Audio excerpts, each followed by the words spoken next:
فعلتها يا بني؟ الملك ابن عبد صلى على النبي، عاد نحن والناس يدقوا الباب، مش كذا تدخل؟ ماذا فعلت؟ قتلت ناقة البسوس. يعني ودخلتك هذه والهرولة وكلها عشان أنا قتلت ناقة البسوس؟ إنك تستهين بكرامة أهلك وتنسى أنه لا كرامة لك من غير كرامة أهلك. وهل كرامة أهلي متعلقة بناقة تافهة؟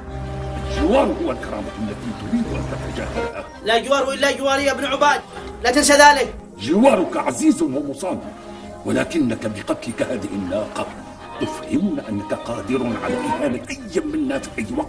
لا تنسى أن لا كرامة لقوم ما لم تكن لملكهم كرامة. لن أنسى ذلك، ولكن لا تنسى أنت أنه لا كرامة لملك يريد رعيته دون كرامة.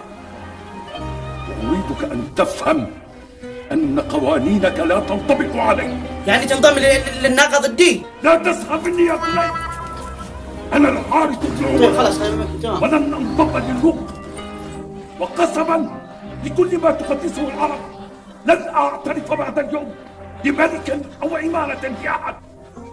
يخرج بلا استئذان ولا يستأذن من الملك حقهم.